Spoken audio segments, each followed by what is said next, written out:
Nueva conexión aquí en Periodista Digital, quizás ustedes no lo sepan, pero el 26 de junio es el día de la liberación fiscal.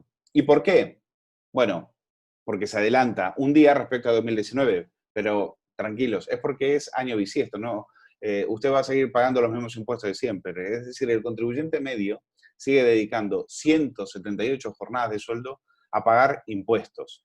¿Qué va a pasar en el 2020 y 2021? Pues probablemente que esos días todavía tengan que ser todavía más después de los hablazos que nos tiene preparados este gobierno. El que sabe sobre este informe es el investigador principal Javier Santa Cruz, de la Fundación Civismo. Y Javier, ¿qué tal? Muy buenas, gracias por atendernos. ¿Qué tal, Luis? Encantado de saludarte. Bueno, ¿qué te parece este informe que habéis hecho, el de Fundación Civismo? ¿Os sorprendió o esperabais quizás alguna sorpresa? 178 días tenemos que trabajar para cumplir con las imposiciones fiscales del Estado. Pues este es un informe que tiene una larga tradición porque se lleva haciendo, en este caso por parte de Civismo desde su misma creación, pero años atrás también había ejercicios parecidos de cálculo de cuánto suponían los impuestos que se pagaban en relación al salario del ciudadano. Y en ese sentido, en este año no ha habido grandes sorpresas con respecto a los años anteriores porque todavía estamos en un ciclo, o estábamos, mejor dicho, en un ciclo de bajadas fiscales que empezó en el año 2015. Es decir, tuvimos unas fuertes subidas de impuestos después, o ya casi en los últimos años, de la crisis del 2008, sobre todo a partir de 2010, 2011, y luego la gran subida de impuestos que fue a finales de 2011 y después en 2012. Y a partir de ese momento, entre 2015 hasta ahora, hemos tenido ciertos alivios, tanto por la parte de la Hacienda Nacional como también por las haciendas autonómicas. Es decir, tenemos que tener presente que las comunidades autónomas tienen capacidad de normativa, ¿no? Tienen capacidad sobre determinados impuestos, y en ese sentido ese ciclo ha continuado pero ya ha llegado a su fin. Es decir, este año será probablemente el último año en el que los españoles dedicarán menos tiempo, lo hicieron el año pasado, para pagar los impuestos de cada año, y a partir de este momento es muy probable que el año que viene tenga que dedicarse más tiempo. A ver, tomemos un salario medio, pongamos 25.000 euros, ¿no?, al año. Esto implica, según hacéis un desglose en este informe, un coste laboral total de 32.000 euros. Pago de la seguridad social de 7.500 euros de cuota patronal y 1.500 euros, casi 1.600 de cuota del trabajador.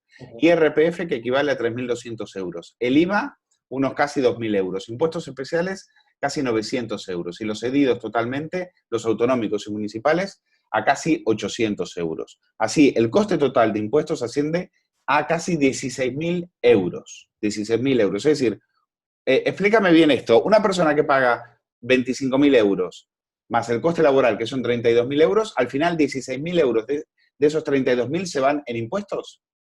Efectivamente, porque además, mira, hay una cosa muy importante que los españoles, muchos no lo saben, es decir, la gran mayoría de los ciudadanos, sobre todo de los asalariados, no son conscientes de que detrás de su nómina hay un coste oculto. Y ese coste oculto es la cotización a la seguridad social que paga la empresa a nombre de ese trabajador, ¿no?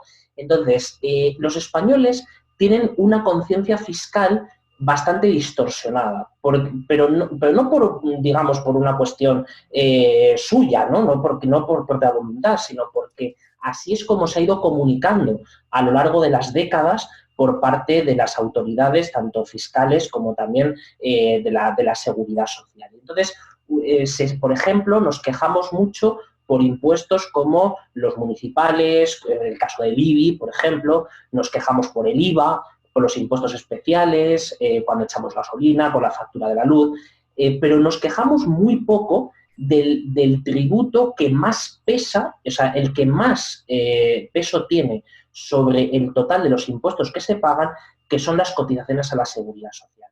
Entonces, si desde hace unos años nosotros incluimos en el cómputo esta medida y, lógicamente, pasamos de hablar de salario, pasamos a hablar de coste laboral. Es decir, lo que hacemos es, al salario le sumamos la cotización que paga la empresa. Porque si esa cotización no fuera pagada, lógicamente eso serían 7.000 euros más de salario para el trabajador. Entonces, lo que se ha hecho ha sido enmascarar ese coste detrás de las nóminas de los 19 millones de ocupados que hay en España, y entonces de esa manera muy poca gente hace el cálculo correcto de cuántos impuestos está pagando cada año, y con esto nos damos cuenta que nos pasamos prácticamente la mitad del año dedicando nuestro salario a pagar todos los impuestos que nos corresponden.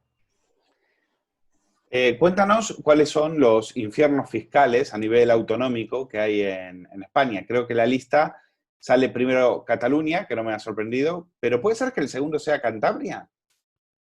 Sí, vamos a ver, los infiernos fiscales los hay de varios tipos, porque no solo son algunos que aparecen como las comunidades donde sus ciudadanos se liberan fiscalmente después, sino que hay algunos donde específicamente los impuestos que más gravan son comparables a los de Cataluña. Entonces, el caso catalán es absolutamente clave porque es la comunidad de régimen común. Ya sabemos, como tenemos en España, por un lado el sistema común de las comunidades y por otro lado el régimen foral para las provincias vascas y Navarra. Pues de las comunidades de régimen común, Cataluña históricamente ha tenido una mayor presión fiscal. Muchas veces se decía que era porque los salarios eran más altos, y no es así. Con un salario más bajo que en Madrid, que en el País Vasco o que en Navarra, el catalán medio paga más impuestos. Pero es que esa situación nos la encontramos, por ejemplo, en Asturias. Asturias es la autonomía que más impuesto de la renta paga inmediatamente por detrás de Cataluña, teniendo unos salarios mucho más bajos que los de Cataluña. Entonces, en ese sentido, ese infierno fiscal en el IRPF lo tenemos en Asturias. En el caso, por ejemplo, el de Cantabria, el de Castilla-La Mancha, es decir, las comunidades que vienen detrás de Cataluña en términos de número de días necesarios para pagar los impuestos, es porque el ciudadano tiene que asumir mayores cargas en otros impuestos. Por ejemplo, en el impuesto de bienes inmuebles, o sea, el IBI es bastante más gravoso en estas zonas. Lo son el impuesto del patrimonio, el impuesto de sucesiones, también otros impuestos autonómicos y municipales. Entonces, en ese sentido, lo que no pagan con IRPF lo están pagando por otra vía. Entonces, eso es una primera razón. Y luego hay otra, que es que cuando uno viene de ser un territorio con impuestos altos, lógicamente, aunque se vayan bajando o aunque se vaya convergiendo a la media nacional, el esfuerzo que tienes que hacer cada año es mayor, es proporcionalmente mayor, porque el ciudadano con su salario, es decir, en relación a su salario, pues lógicamente son salarios más bajos que pagan proporcionalmente más impuestos y, por tanto, para achicar esa diferencia, pues se necesita una bajada mayor de los impuestos. Y lo que hemos visto en el caso de Cantabria, en el caso de Castilla-La Mancha o en el caso de Asturias, es que mientras la diferencia de salarios se sigue siendo grande, el pago proporcional de los impuestos es mayor, con lo cual, como uno se reduce, pues ahí está siempre la diferencia. Eso de que los ricos pagan más, ¿eso es verdad finalmente? ¿O es una de las mantras que tiene la izquierda para ganar votos? A ver, la fiscalidad a los ricos, y aquí ya podríamos discutirlo de muchas maneras, porque lo primero es que se utiliza mal el término rico, ¿no? Aquí se llama rico al que tiene más de 60.000 euros de renta. Entonces, eso ya sería bastante discutible, ¿no? Lo que pasa es que en sentido estricto, ricos en España hay muy pocos, igual que hay muy pocas grandes y medianas empresas. Y entonces, cuando uno hace los números en términos generales, o sea, si uno hace un cálculo muy general, pues le salen cosas como decir, bueno, es que los ricos pagan pocos impuestos, y no es así. Es decir, si hacemos un análisis pormenorizado de los impuestos que paga una renta alta, nos encontramos con que, por ejemplo, hay zonas de España donde se llevan más del 50% solo en el impuesto de la renta. Estaríamos en ese terreno clásico, ¿no?, que decían los economistas clásicos, de la confiscación. Es decir, que cuando uno tiene que pagar un tipo efectivo superior al 50%, lógicamente eso, el sistema fiscal se está volviendo totalmente abusivo, ¿no? Entonces, pero yo creo que ahí lo más importante, además de las diferencias regionales, es que la distribución de los ricos en España es un número muy reducido, muy concentrado especialmente en Madrid y en 2 o 3 zonas más de España, y además de eso, con unos mecanismos que ya han ido, pues, a lo largo de los años, obviamente protegiéndose, ¿no? Entonces, se tributa más por sociedades, se tributa más por otro tipo de figuras, más que como personas físicas. Entonces, siempre que ha habido en algún tipo de estas comunidades, por ejemplo, lo hemos visto este año en Canarias, en La Rioja, ¿no?, cuando ha habido subidas fiscales a esas rentas más altas, pues a uno le cuesta irse prácticamente nada a poner su casa o a poner su residencia fiscal a 30 kilómetros o a 50 kilómetros del pueblo más cercano de la otra provincia. Entonces, la movilidad, es decir, lo que siempre se ha dicho del votante con los pies, en España es una realidad. Dependiendo del impuesto, porque no todos tienen la misma movilidad, pero dependiendo de los impuestos, especialmente los que más sentimos, ¿no?, que nos están pues metiendo la mano en el bolsillo, por decirlo de alguna manera, estos son los que más rápido generan salidas de los contribuyentes. Y en eso, pues la historia, la verdad es que la tenemos muy acreditada. Bueno, Pablo Iglesias ha dicho en mayo de este año que las grandes fortunas están deseando pagar más impuestos por patriotismo fiscal. Eso... No sé con quién se ha codeado él, no sé con quién ha hablado, porque él siempre se ha quejado de que los ricos no pagan impuestos y de que en España no se pagaban impuestos. Él siempre está con esa historia de que estamos 9 puntos por debajo de la media europea. Entonces, te lo pregunto, Javier, ¿en España se pagan pocos impuestos? No, de hecho todo lo contrario. España es un país donde las rentas del trabajo y las rentas del ahorro, o en general el ahorro y el trabajo, están duramente penalizados fiscalmente. La fiscalidad penaliza a los salarios y penaliza a la acumulación de capital. Sin embargo, beneficia relativamente, y en algunos casos de una manera muy importante, al consumo. Entonces, la diferencia que existe entre la famosa presión fiscal entre España y la media de Europa, que por cierto no son indicadores comparables, porque la composición del PIB español, de la economía española, no tiene nada que ver con la francesa, con la alemana o con la italiana, ni el número de empresas, ni la especialización productiva, ni los salarios. Nosotros tenemos un 20% de paro. ¿Cómo va a ser comparable las rentas salariales españolas con las portuguesas o con las francesas? No es posible comparar, ¿no?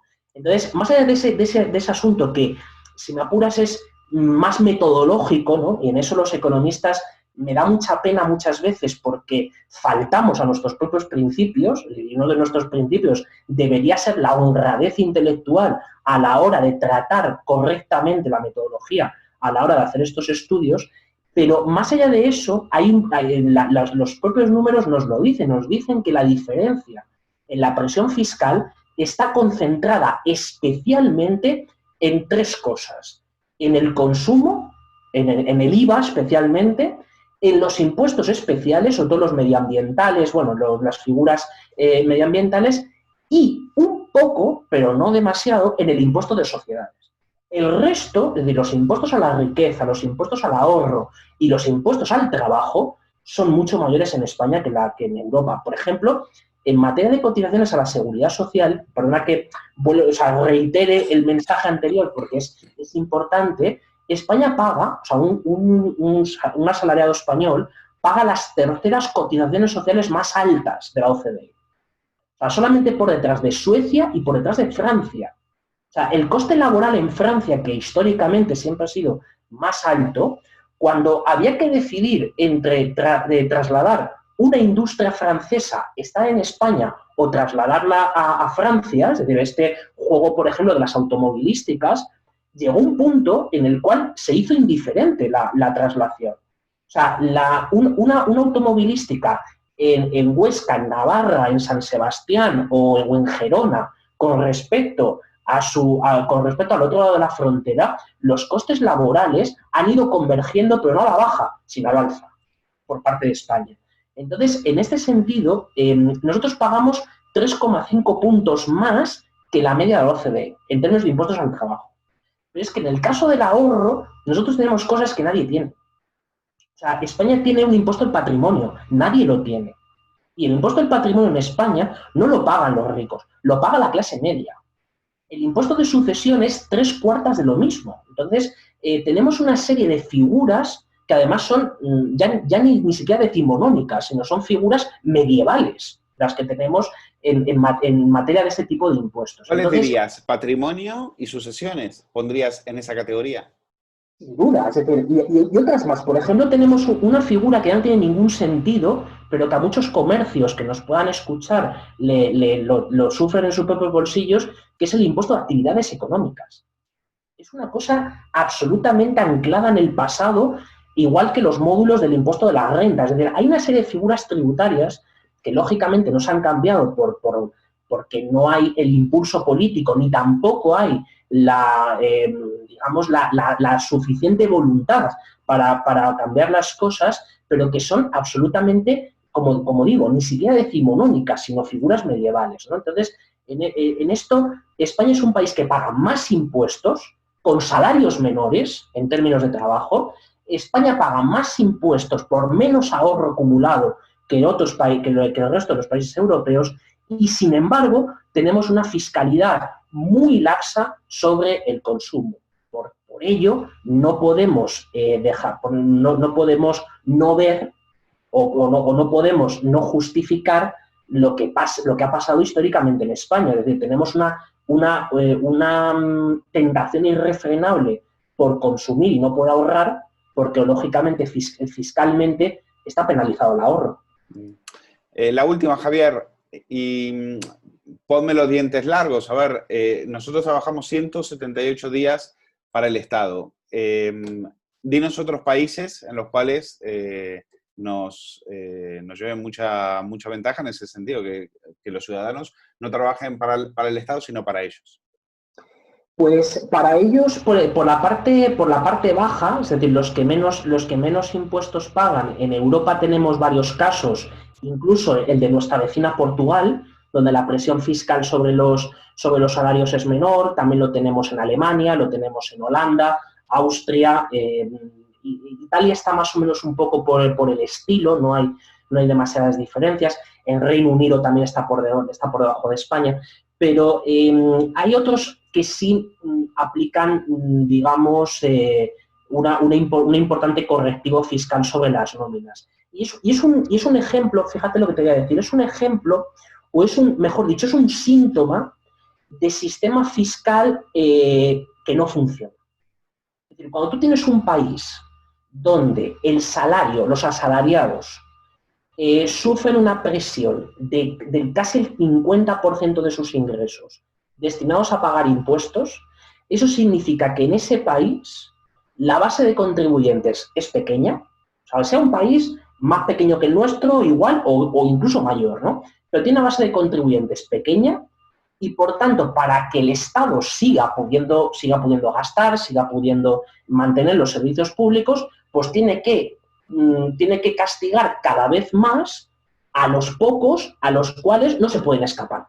Es decir, a los contribuyentes que no se pueden escapar. Entonces, eso me recuerda mucho a las estructuras fiscales que hay en muchos países latinoamericanos. Entonces, por ejemplo, un ejemplo bastante evidente de esto es Colombia. En Colombia, la presión fiscal sobre los salarios es muy alta, pero porque son los únicos a los cuales, por facilidad y porque no se van a ir, se les puede cobrar impuestos, ¿no?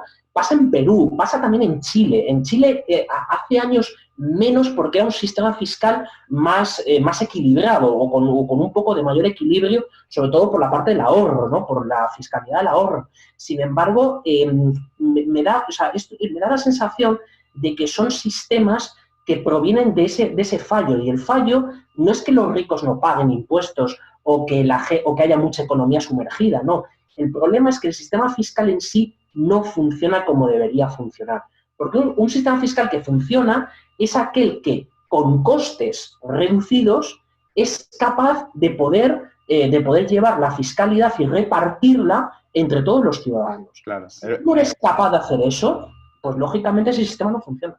Claro, en aquellos países lo que pasa es que hay muy poca gente pagando impuestos. Entonces, a los que pagan, pues a esos les van a ir a saco. Porque, y aparte, son rehenes, no les queda escapatoria. Los otros se irán por la economía informal, por la economía negra y otras salidas.